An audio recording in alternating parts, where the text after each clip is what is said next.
Welcome back to the Eve Ellenbogen show. I am your host and local Jew, Eve Ellenbogen. I am here in Austin, Texas. It is 11:59 p.m., just before midnight. You get to watch me turn into a pumpkin on Monday. So I'm releasing this tomorrow. Today is Monday, March 2nd.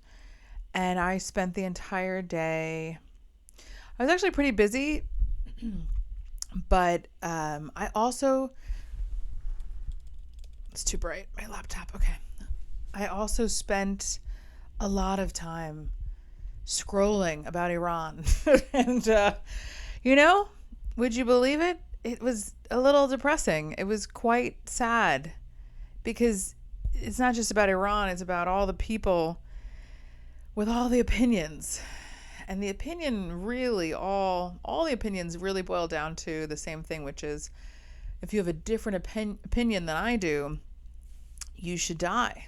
And, I don't feel that way myself about pretty much anything. And so it's taxing to see so many people so mad and so sure that they are so right about what's going on in the world. And it's all over the spectrum.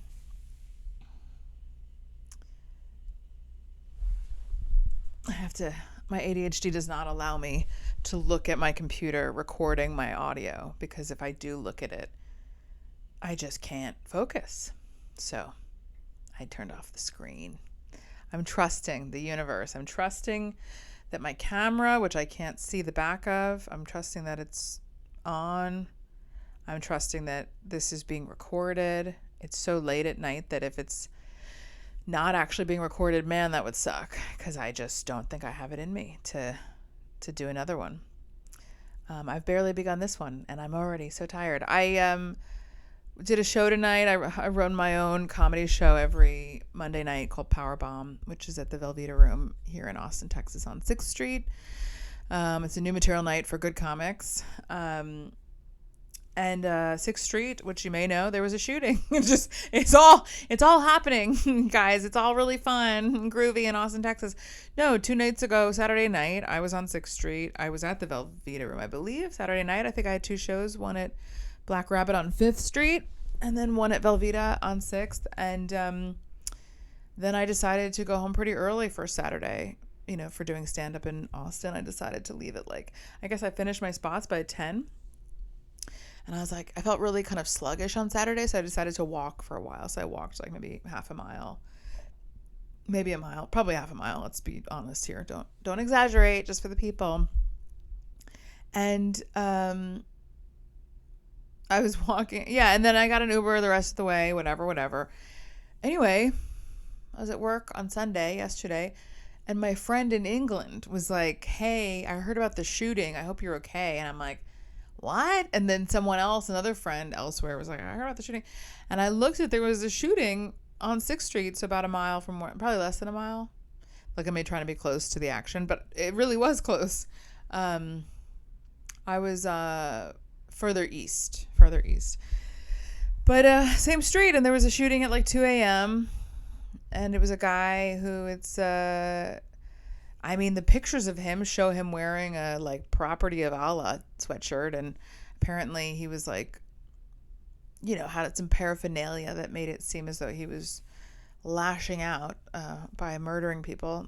It's funny when you feel, it's just, sometimes I get mad at people when I have my period or when I'm getting my period. I'm like, I'm sorry, I've been lashing out. And then there's other people who they just don't like the way things are going, so they get their gun and get in the car and go shoot people. Not as common as we would believe based on how much we hear about these things. I don't mean that it's propaganda. It's just the way that social media and the regular media, that they cover these things. It makes you feel like you're about to be shot all the time.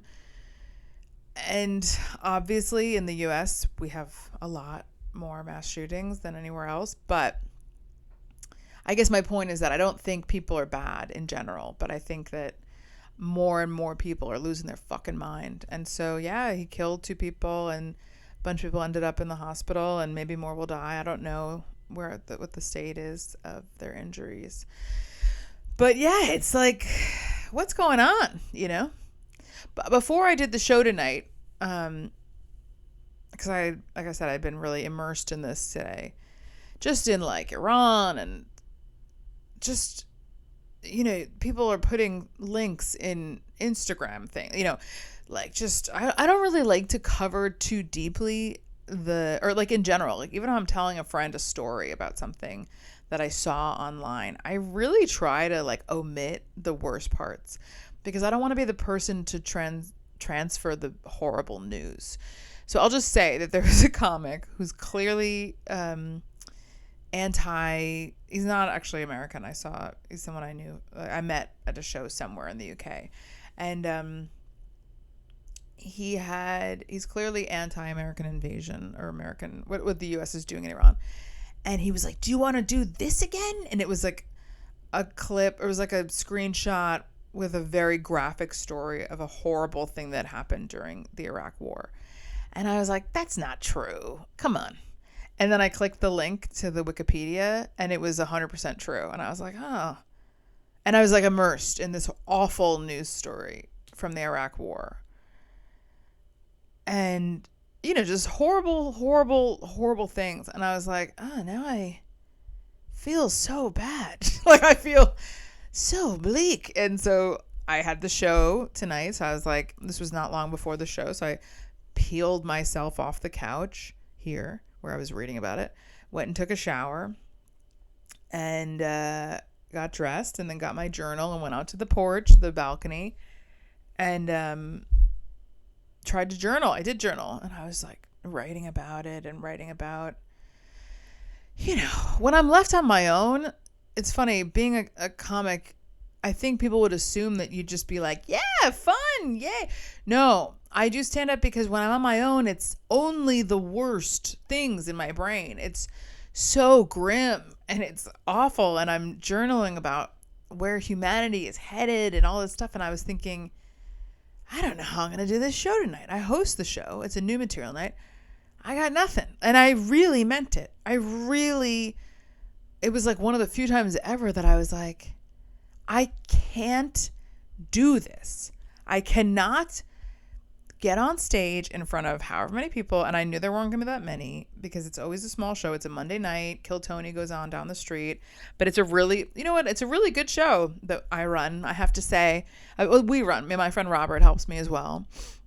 But I book it, and no big deal. It's me booking. Anyway, I started with James McCann when he was here. He left. Now I run it with Robert and my friend Pat. It's, he manages Velveeta Room. He helps out and stuff. And but it's always pretty small. Tonight we had like 8. And I have to say, well, I won't jump ahead here. I was like, I don't know how I'm going to do this, but I was a little bit early for the show. So I was like, all right, my apartment's, today got a little chaotic, or the last couple of days. I've been in my head a lot. And so I was like, let me just put on a song that's 10 minutes long, and I'll clean during the 10-minute song, and then I'll go. And I was like, what's going to make me like not kill myself? And I put on Taylor Swift, All Too Well, the 10-minute version. I mean, it's a pretty basic bitch song. I do really enjoy it. It's a good song. She's a good writer. It's about a breakup. Whatever. It doesn't matter. It just listening to Taylor Swift while you think about Iran is a very weird space to be in, where it's like, the bombs and the women and the children and I remember it all too. With my hair, I was there. It's like, wow, this is quite a juxtaposition. But I cleaned up a bit. I felt better about that. I left, and I was feeling pretty bleak, and I went downtown, and you got comics coming in, trying to get on. I kind of booked too many people, blah, blah, blah, blah. Who cares? Wasn't able to really look at my notebook very much to write about, like to figure out what I wanted to pull from my notebook to try out.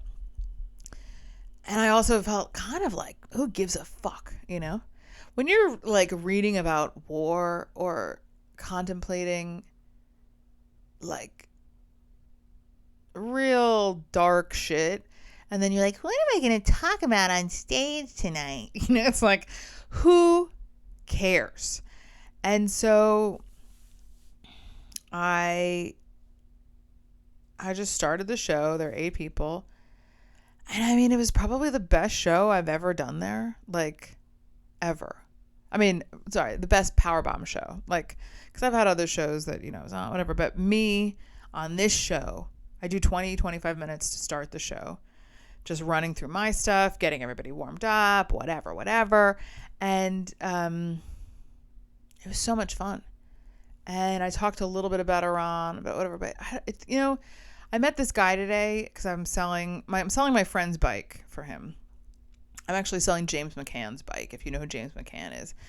He's a comic. I opened for him. He moved back to Australia. I have his bike. I'm going to sell it on his behalf, but then whatever, blah, blah, blah. We're friends. We do favors. And it's not really a favor. But now I feel like I'm telling you too much. I'm like, he's helped me out in many ways. He's still helping me.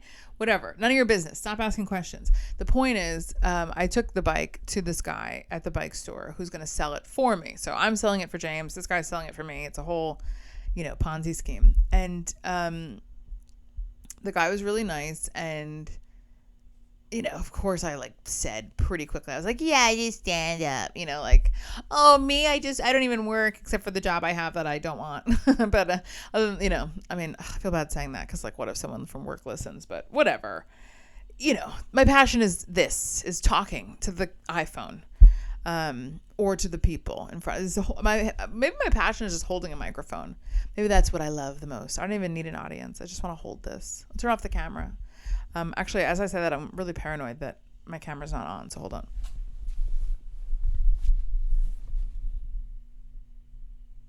It's still going.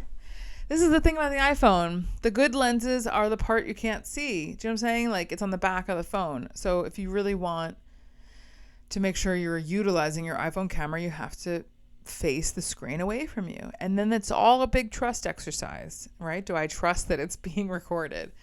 Blah, blah, blah. So anyway, this guy said to me that he too had done stand-up once. I think he did it literally one time. And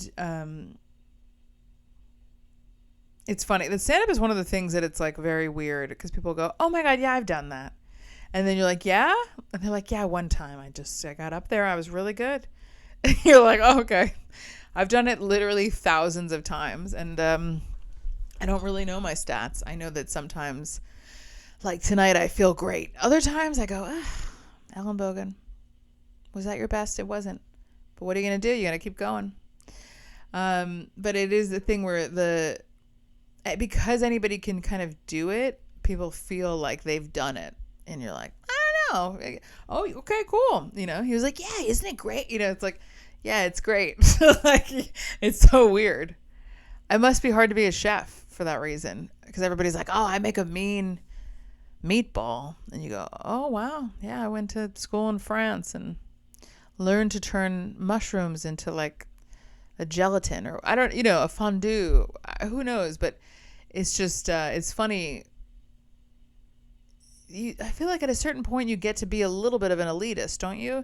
Don't you get to be like, no, we're different. You don't know what, but then it's also who cares? Why do I don't really care. I find it amusing when the pedestrians believe that they are able to understand. Oh, whatever. I'm just kidding. I'm not a bitch. No, I am. Anyway, he said something cool, I thought. Now that I've shit on him before I've even really said what he said. But he said, he was like, why people love comedy? He said because it brings everything to a higher level. What I think, or the way that I kind of feel it, is it's not we comedians are so fucking this, that, blah, blah, blah. We're so high. It's not that. It's that the problems of the world are so heavy and dense and low and thick that when you just sit with them and you really feel them, like if you're really imagining, and this is what happens to my brain when I read anything about what's going on in another place, I see what it is to be there. So it's almost like I'm in Iran and I imagine the bombs falling and you hear and then the people cheering out in the street. But then I also see the neighbors who are scary, and that guy's really religious and he works for the IRGC, which is the worst part of the government, the Revolutionary Guard Corps. Anyway, and he's looking pretty dangerous, or there's a soldier, there's people going door to door, and then I'm running, and the burqa, and like the whole, it all plays out, and I feel it so much. And by the end of the day, if I'm alone, even if I'm out and about doing things, I'm like really like burdened by so much. And so when this guy said that comedy elevates things or brings it higher, I think he said, I think it's not that like, it's not like higher, like intellectual. It's just like, it brings it like a levity to things. You can talk about them and then they come up and they come out, and then you don't feel so heavy all the time. And I think that comics tend to really need that. And we tend to be people who like really can get down and morose and need that lightness to get through it. And I mean, that's why I love that show on Mondays, because often I go in there, I've had the weekend, and you go through your whole, gauntlet of shows, Thursday, Friday, Saturday, maybe some on Sunday, but you go through this weekend of like, you're excited about something, or you're working on stuff, or you're blah, blah, blah, all this stuff. And then you go through like, oh, that was shit, or that was okay, or blah. Or then you see somebody and they ignore you, or they're this, blah, da, da, da, and you're all kind of in your own world, and you kind of feel like tumbled through by Monday. And I often get to Mondays, and usually I go back to work on Tuesday. I'm not going to work tomorrow. But I get through Mondays, and it's my last day off, and I've never done my laundry, although this time I have, but my laundry is still in bags in my room on the floor. But I've usually never done my laundry, and I haven't gone food shopping, and I always have this plan that I'm going to cook the food for the week on Monday, so that Tuesday, Wednesday, Thursday, I can just bring my food with me to work. I don't have to spend money. But do I do it? No.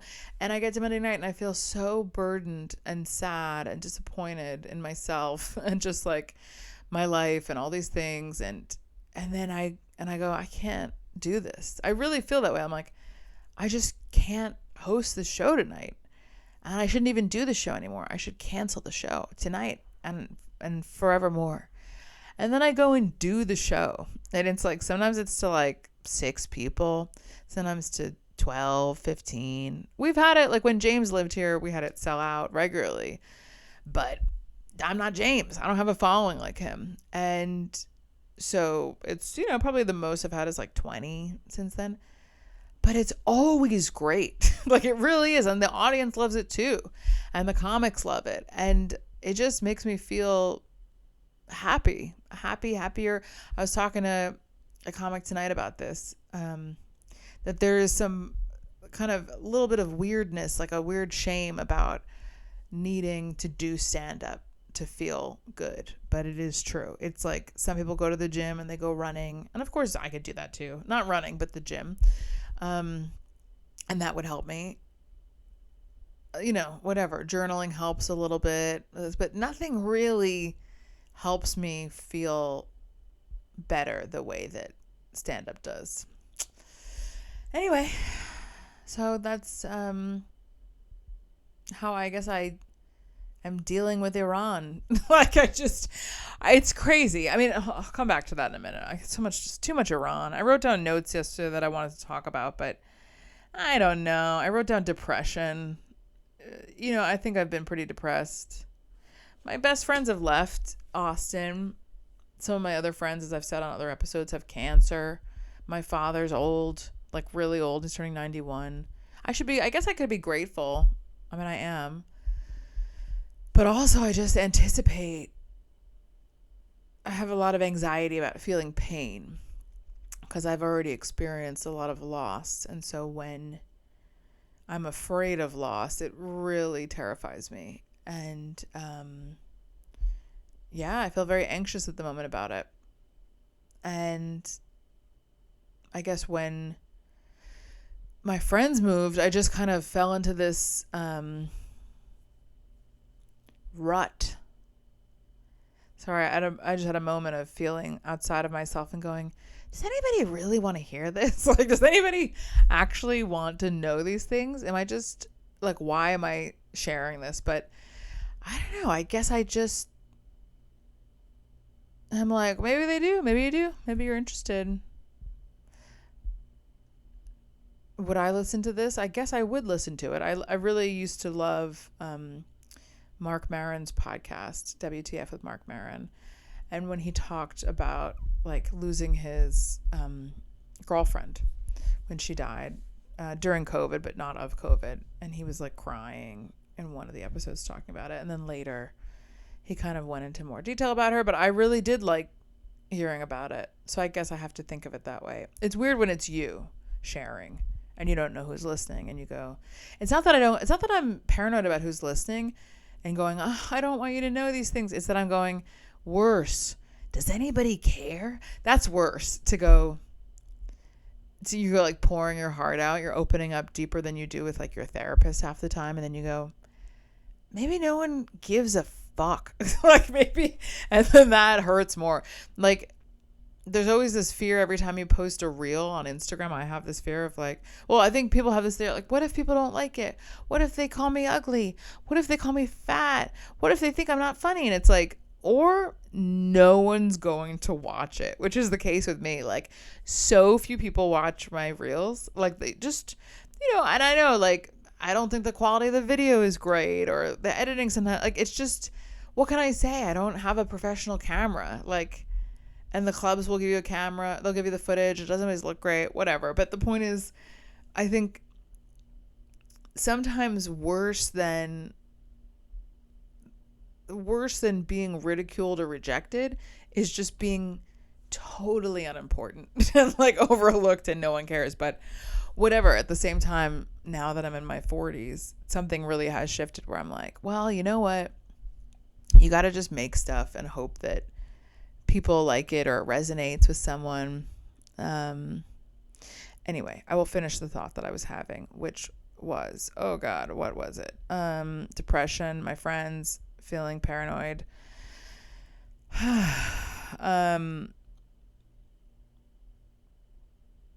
Yeah, I guess it's just that I've become pretty insular and down. And sometimes that's like a lot of scrolling happens, which I really don't like. The other night, maybe it was last night, was the first time that I caught myself. I was right here on this couch. I was scrolling. I found some stuff that I actually was into that I liked. I was laughing a little bit, which is always embarrassing when you're like laughing alone. But also you're like, look at me laughing alone. And then I realized, wow, I always used to, like when I would catch myself scrolling on TikTok or whatever. I never was a big TikTok person, but sometimes. But Instagram, I would go, this sucks. And I'm just like stuck in it. But I would get out of it. But the worst part, last night I was like, oh, I'm scrolling and I'm really enjoying it. And that's when I put my phone down because I was like, ew. Like, because then you realize I'm actually getting the dopamine from this. That's what it is. I'm getting dopamine from my phone, from these things on Instagram. And that's also depleting the dopamine I have for the rest of my life. Like for the other parts of my day. Like I'm not enjoying other things as much because I get so much dopamine that comes from my fucking phone. And that's by design. From the phone people, from the social media people, the people who make the colors for the apps, who decide how bright your phone should be, all that. It's all designed to suck your life out of your body. Like, so that you just lie there, whatever, forever, for eternity, and just become a passive recipient for opinions and advertising and whatever. It's really a bummer, like, because I'm not even stupid. Like, I'm not even a person who doesn't understand. Like, I do understand. I do know what's happening. And it's very hard to get away from it. I mean, my phone is recording me right now. This is my phone. It records me. And I love my phone. Like, you hear my phone? I love you. But I do. I love my phone, and it's fucked up. My phone, because I have a new phone now. I had a shitty phone for so long, and I made do. It was like the old iPhone SE. I actually did enjoy it. I liked it because it had the thumb reader. It didn't have the ability to read your face. And I felt that was like my stand in privacy. I was like, I'm not having something scan my face all fucking day. And then at work, I dropped my phone for like the 35th time, my old SE. And which, by the way, everybody would be like, oh my God, you have a home button. Wow, how old is that phone? And it's like, do you know how stupid you sound? Do you know how stupid you sound that you're mocking me because I don't have the newest technology, period? Like, not even technology that steals your face and that steals your soul and your time and all this stuff like that. You're making fun of me that my phone is like 4 years. I think the one that I had came out in 2022, I believe. Maybe it was like, it's like I got this phone in maybe like December. So it's like the phone was like 3-4 years old. People were like, wow, that is crazy. It's like, why? Like, so many people.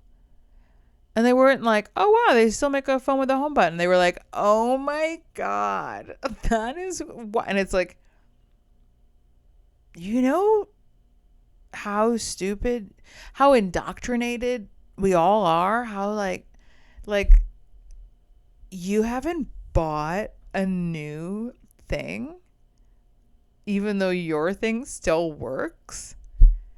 You don't want to like have the new cool expensive thing that you have to like work so long to pay for. And I was like, no. Like, I just didn't want to. And then I dropped that phone one time too many, and the corner chipped, and there was like a little crack.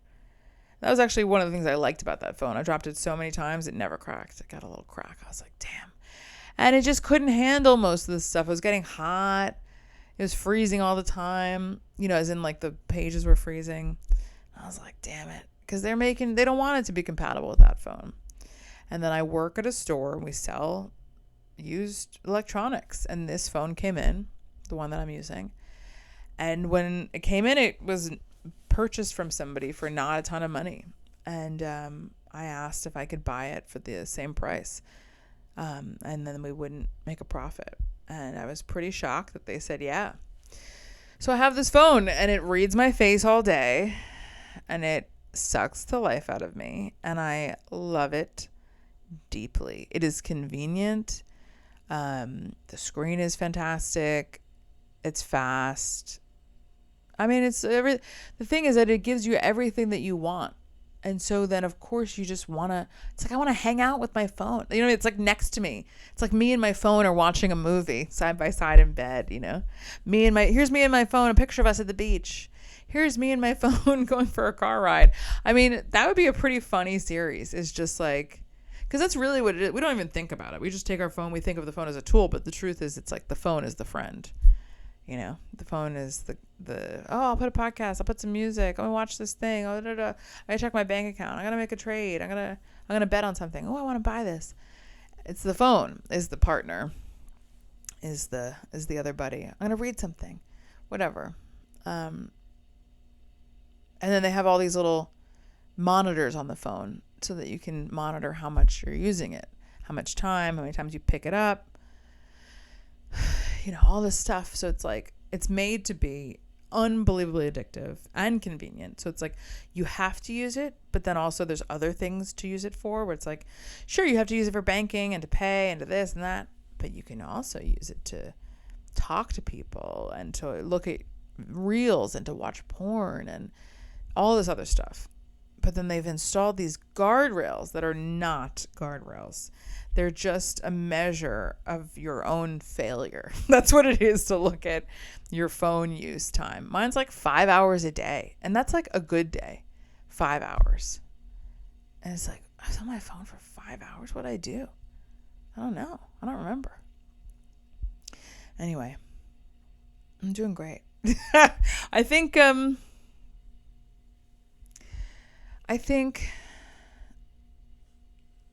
that now I have to check the phone again to make sure it's recording.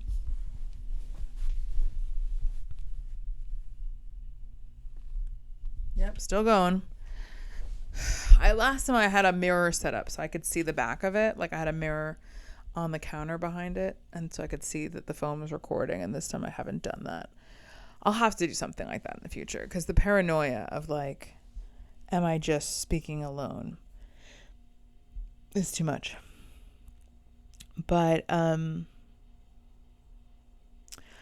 do think that I don't think that it's sustainable, the whole phone thing, the social media thing. I think people really love to self-flagellate and be like, well, we're just addicts, or, you know, we're all addicted, or I don't know. Like when people say things like, you'll see some kind of terrible video online about like anything, animals or people, and then the comment section is like, we don't deserve dogs, we don't deserve this earth, we don't deserve it. And people really love to like be really like, you know, we're nothing and we're a failure. I'm a failure and you're a failure. And it's like, all right, let's take it down. You know, there's a lot of things going on at once, you know, when it comes to like climate change, for example, which is a place where I've seen these kind of comments before, like climate change stuff. We don't just New York Times articles. I read the New York Times every day. I hate it. I read it because I grew up with it, and it used to be the most accurate place to find information. Now it's very biased. I really do feel that it's very biased. And I also think that the people who are commenting in the New York Times, who are like mostly like kind of left-leaning, older, like boomer people, are fucking idiots. Like I can't. And do I think they should die? No. Do I think they should be stripped of their right to vote? No. Do I think that somebody should tell them to their face how fucking stupid they are? Yeah. And I want it to be me. I want to say to them, you don't know what the fuck you're talking about. But that is a place where you often find those kind of comments like, we don't deserve this planet. Any article, you know what bothers me about the New York Times? Even though I don't like Trump, that's not, I don't, of course I don't like, that's, I don't mean of course, like, of course you don't, maybe you do. And that's okay too. Like, I really do feel like I'm okay that other people see things differently from me. I used to not be okay with it. Now I realize it's fine, you know. I wouldn't understand. I really don't understand how people like Trump. At the same time, with the whole Iran thing, I am a little conflicted because I do think that what was done was necessary to get rid of Khomeini and blah, blah, blah, all this stuff, whatever. I don't really want to go into the details of Iran because I don't want you to fucking die of boredom. You know, how many people can you hear talk about Iran? But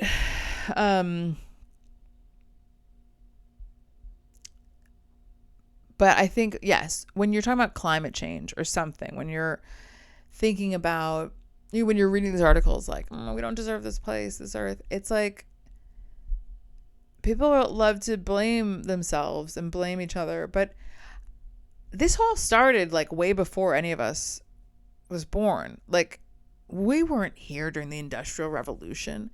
We weren't here for the invention of plastic. We weren't here when they decided how to set up the highways and the roads and the trains. You know what I mean? Like, this is not our fault. Like, we weren't here. And yes, it is still our responsibility. All that, you know, it's not your fault. It is your responsibility.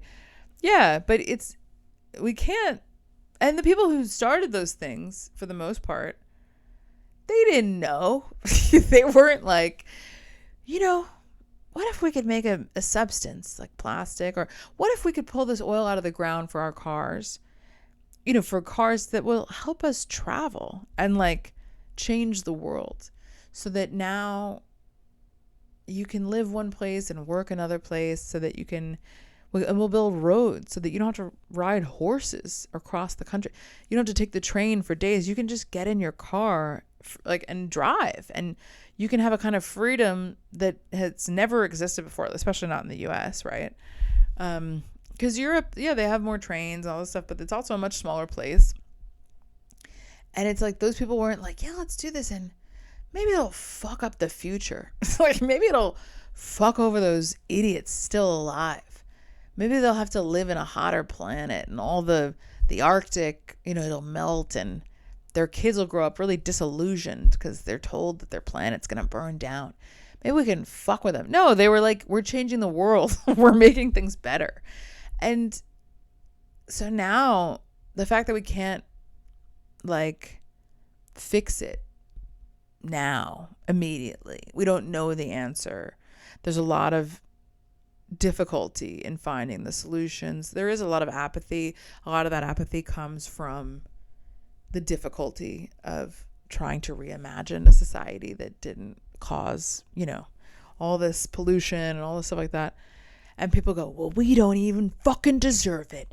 We're not even good enough. It's like, this is about you and your father. This is about people yelling at you when you were a kid, or you went to Sunday school and you were told that you sinned and that you're going to hell or whatever.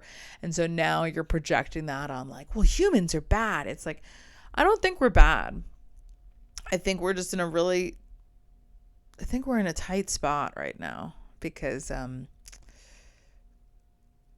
there's so many of us and we all have to know each other. Oh, God.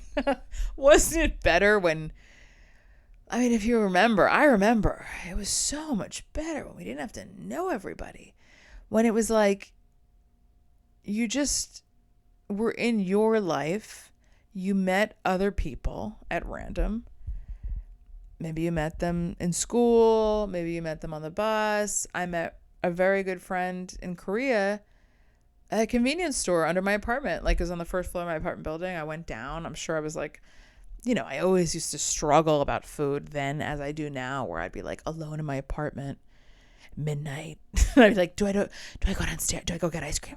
Ice cream's really expensive. Do I get a brownie? Maybe I should get cheese. It was like always really bad. Everything in there was bad. Like all the brownies were bad. The cheese was bad. Actually, the ice cream was good. It was Ben & Jerry's, but it was like literally $20 because it was Korea. They have huge import taxes. Literally $20 for a carton of Ben & Jerry's. And you know what? I did it. And you know what? I would eat it in one sitting, which is also part of why I didn't get it that often. But I met my friend there. She was buying something. I was buying something. And we met and we talked and we ended up becoming really good friends. We're not in touch now. But for years we were great friends. And I met her in person. Excuse me. And it was magic to have that time. And that was all of time before now, where you were always there in the moment. You might be in your head, but you were there. You weren't wearing your fucking headphones all the time. You weren't on your phone because you just couldn't be. That just wasn't how life was. And there was a lot of oppression in the world. As there is now. There were a lot of secrets. That's Epstein. That was peak Epstein, right? That was like 2010, I think, is like the era that I'm thinking of, 2009. A lot of horrible things went on then, and a lot of horrible things go on now. I don't know if the smartphone has really made life better. But I guess we have it. And then my dad and I were talking about stuff today where he was like, not about phones, but just about certain things in life. And he was like, yeah, it's not really about whether or not to do certain things. They're already done. The question is, where can we go from here? And I don't really know. I don't know. I guess now I'm using my phone to make a podcast. So maybe that's a good thing. I wrote down some notes. I wrote down Timothy Chalamet is Jewish. Just sounds like I'm keeping a list of Jews. No, I was watching Call Me By Your Name yesterday, and then I finished it this morning because I was watching it, and the first hour and a half, I could not stop using my phone. I kept pausing the movie, so finally I threw my phone across the floor. Nowhere too difficult. It was on carpeting. Don't worry, the phone was fine. No phones were harmed in the making of this, whatever. But and I watched it. And it was great. I had to finish it today because it was too late at night to finish it all at once. But no, I was thinking about how he's Jewish, and most people don't know that about him. Which is why he's so successful. There's not nearly as many famous Jewish actors as there are famous like Jews behind the scenes, you know. There's a lot of Jewish comics, obviously. Hollywood is weird. It's run by Jews, but I really feel like Jews don't want Jews on screen. And I say, you know, obviously I'm Jewish. But it's like there's this whole thing of like, we can be the writers, we can be the directors, we can be the casting directors, we can edit the thing, we can do the score. But it's like this weird thing where we're like, nobody wants to look at us. We shouldn't cast the Jews to be on camera. We should cast the Goyim, you know, which the Goyim just means the non-Jews. We should cast the people who have the glam. And you just don't see nearly as many Jews, even like playing Jewish people. They have non-Jews playing Jewish people, whatever, blah, blah, blah. Timothy Chalamet is Jewish. I thought that was interesting last night. What was confusing for me about that movie, Call Me By Your Name, is that I was like, it's pretty hot. There's some it's like a gay movie, two guys. It's pretty erotic. But Timothy Chalamet plays a 17-year-old, even though he was like in his 20s at the time. But I was like, oh, this is like creepy. I'm like kind of turned on. But he's supposed to be 17. But then I was like Googling his age when he filmed it. And I was like, oh, but he's in his 20s. So I'm not creepy. I'm like, but then wait, but he's still 20 years younger than me. Like it's still, everything is like, all the places feel bad for me, you know. But it was a really good movie. I don't know why I never saw it. I think sometimes I don't like to see things I think that everybody loves. I really did not like One Battle After Another. I just thought it was, I don't know. The beginning I really liked. I don't know if you guys saw it. Leonardo DiCaprio. It won so many things. You know, the beginning is very fast paced. It's very like, you know, Black Panther-esque. I mean, not really. Black Panthers were not. It's like a militia, and it's like they're causing all this mass chaos in order to like make a point about stuff, and it was really well done and fun and crazy. Like Sean Penn has sex with, what's her name? Oh, Aisha? No, I don't know. It's gone. I don't really know her name, but she's really hot, and yeah. I thought the beginning was great. And then once it jumps to the future, the present, blah, blah, blah, I was like, oh, this is boring.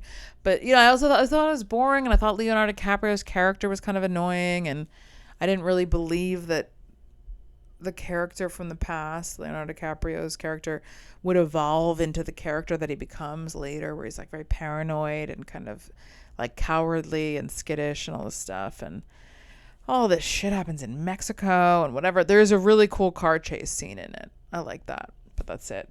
Anyway, I don't like seeing movies that everybody loves because so often I go, ugh, and then I have to hear all the raving, glowing reviews where everybody's like, oh my God, it's a metaphor for blah, blah, blah. And I'm like, I don't think you have any taste. And this is also, the exception is, if I hear a critic who I really respect, most critics I don't, but there are some that I respect. If I hear them talk about why they liked it, I can get on board. Because sometimes you go, oh, I didn't really realize that this was a reference to this and this. But most of it's not that. Most of it's just fucking drivel. All right. I went bouldering yesterday. I got to check the camera again. I don't know why I have so little trust in things. I guess because I've been burned before. I went bouldering yesterday with another comic, which I was like, oh, this is an antidote to depression. Just some kind of physical exercise, like intense physical exercise. I've never been bouldering before. I'm very sore. I'm drinking kombucha. It's after midnight. It's gonna fuck with my sleep, but man, kombucha's so good. I kind of like the vinegary taste, you know? I mean, I love the vinegar taste. I really should make my own. But it feels so difficult from where I am now in my life. My kitchen's very small. Anyway, yeah, I'm very sore from bouldering. If you don't know bouldering, it's like rock climbing on low walls without any of the ropes. So you can just kind of free climb. And then it's over these, like, the whole place is made of essentially mats, so that if you fall, it's really, I mean, because everybody falls all the time. So it's like just cushioned, basically. And, yeah, I, in some ways, was better at it than I thought I would be. And in other ways, I was like, oh, this is really hard and I'm not good at it.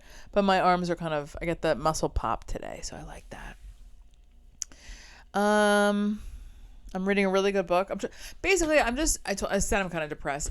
I'm trying to like deal with that by taking in things that are, or doing things that are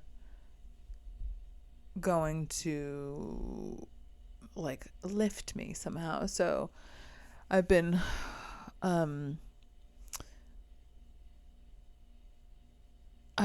it's funny, you know, I think I'm getting more comfortable on like camera and stuff, just like not caring. But then you realize like, I'm like rubbing my face. I'm not wearing any makeup like at all. Just kind of sitting here. And it's like one of those things where you're like, am I going to start picking my nose on camera and not even notice it? I'm just going to get so comfortable and be like, am I going to start like masturbating and be like, anyway, you know, when you, like if you're on the phone and you just start scratching and then you're like, oh, this could be fun. And then I do that on camera and I guess I edit it. So it's true. I'm the editor. So I would catch it. But, yeah, I'm trying to like, I don't really believe in taking antidepressants for me unless I was like in a really terrible place. I'm just making sure this better be fucking recording. Okay, it is. Oh my God. Yeah, I don't really want to take antidepressants. I mean, it's not even a consideration right now. In the past, I one time took antidepressants briefly about 20 years ago. I just think it's really important that I know how I feel. Because if I feel really shitty, it's like either you're going through something or you've got to change your life. Like either the circumstances around you are difficult and that will pass, or you're in a bad fit for who you are and you can't stay like this. Like that's how I feel. I don't want to take pills so that I could just not feel reality for me, you know? And whatever, other people can do what they want. That's fine. I was going to say I don't judge, and then I was thinking, oh, I do judge. And I'm like, you know what? No, I've actually realized whatever works is fine, you know? But I try to deal with it I watched the movie. Like, I'm trying to watch things that are, because I'll watch something I've seen 1,000 times. I'll just put it on and kind of zone out. It's not the healthiest habit. But, like, Call Me By Your Name was something new. And it was like I could say it's art, you know? It's like a beautiful movie. It's got a beautiful story. Set in Italy. It was good. So it's nice. Like you kind of get out of your head. You remember what it's like to be in beautiful places. I've been to Italy, you know, not to that place, but it just makes me kind of like, oh, I should travel more. I should blah, blah, blah. And then I've been reading a couple books. And one of the ones I'm reading is called Bird by Bird, which my friend Ruby bought me for Christmas. And I just finished Patti Smith's book, Bread of Angels. Patti Smith, if you don't know Patti Smith, she was like kind of like a rock badass in like the 70s, 80s. She wrote this, I'm going to have it over there. She wrote this incredible memoir called Just Kids about her experience kind of becoming famous. And she was really good friends with this guy, Robert Mapplethorpe, who's a very famous photographer. He was gay, or they weren't friends at first. They were partners, boyfriend, girlfriend. And then they became friends, and he died of AIDS in the early 90s. And his work is like some of the most expensive photography out there. It's really beautiful.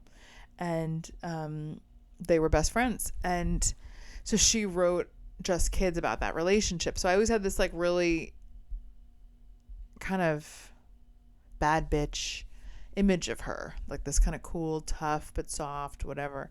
And then she wrote another book called M Train that wasn't as good, but it's all right. It's like a memoir about New York and some other stuff in her life. And then Bread of Angels is what I just finished. And it was interesting. I always think about her as like being really tough, but I realized, I was like, I think she's got some codependency issues with men. She's like really, the whole time she was married to this guy who was also a very famous musician, she gave up music, until he died. And she only went back to it because she needed to take care of her kids. But it's so interesting. I just kind of thought, like, she's so tough, she's so this, that. And then I realized reading the book, I'm like, she's so reliant on all the men in her life, and she kind of stopped being a musician when she married her husband, and she said that she was happy, but was she happy? And it sounds like he had some addiction stuff she doesn't really go into, and like, was she just taking care of him? And it made me think, like, God, she's not really who I thought she was. And then someone pointed out to me, like, she's older. When she was younger, women weren't even allowed bank accounts and credit cards, and she was a bad bitch. But she also really needed a lot of those guys to support her. And it also made me realize that maybe I'm just a bit hard on people and on myself, for what I think, how independent I think I should be or women should be or whatever. Anyway, okay, I'm getting tired. I forgot to mention, last week I did my first Fuck, Marry, Kill. And this one was about Tom Hanks. And I had him as Forrest Gump, the guy from Castaway, and the kid from Big. And so I decided to kill the kid. I think I was going to fuck Forrest Gump and marry the guy from Castaway. But then one of my friends got in touch and was like, hey, what about Woody from Toy Story? Tom Hanks as Woody. And that changes things, I think. That would really change stuff. I mean, he said Tom Hanks as Woody instead of Tom Hanks in Big. So then you're left with Woody, the guy from Castaway, and Forrest Gump. And I'm sorry. I mean, I think you'd have to kill Forrest Gump. I don't know. That's like a real conundrum. It feels ethically wrong, but at the same time, I think I could marry Woody, right? I wouldn't want to have sex with Woody, but I don't want to kill him either. I don't know. And then I forgot to come up with new ones for this week. I think that same friend told me on the phone what new ones I could do, but I totally spaced. I was thinking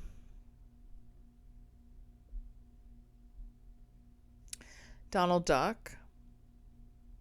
Wait, what was this? Yeah. Donald Duck. Donald Trump. I'm sorry. I couldn't help it. And I think Donald Sutherland. I want to say you'd have to kill Trump, but I don't want to get like arrested here for like some kind of assassination plot. It's a hypothetical game, and trust me, I'm not the first one to say it. But I think you have to Trump, and then Donald Sutherland really scares me. But I think I would have to marry him and fuck Donald Duck because and I know that this is different from last week. Last week I just did the same actor, but I thought this week I would spice it up a little, with a little bit of creativity, a little flair. I just think that I couldn't listen to Donald Duck's voice my whole life. You know what I mean? Donald Sutherland, very stoic, very old school masculine, probably would hit me. You know what I mean? Like probably sometimes, but I don't know. I guess you can get used to anything. No, I feel so bad to say. No, I don't want him to hit me. I'd have to hit him back. But the point is that I think we'd still have something that we could, what I'm finding with all of this is that I think marriage is a very hard concept for me. I didn't really anticipate this with the game, but I do think that maybe I'm a little bit afraid of marriage. But yeah, I think that's probably the best bet is to marry Donald Sutherland, have sex with Donald Duck, and then Donald Trump, yeah. But yeah, I don't want to get in trouble with the CIA. And you know what? Increasingly, I'm like, that could happen, where it's like, did you say in your podcast? I'm like, it's a game. It's called Fuck, Marry, Kill. You have to choose one of them. He doesn't, but whatever. They don't care. They're just pulling out your fingernails. They don't care about the game. All right. Well, that's going to be it. Hey, if you're listening, if you've made it this far, which I don't think a lot of you have, but if you have, can you comment or or subscribe on whatever platform that you use? I've gotten more YouTube subscribers actually, but can you just show me that you're out there? Please. But could you? That'd be really great. I'd really appreciate that. And I appreciate you. I love you deeply. Thank you.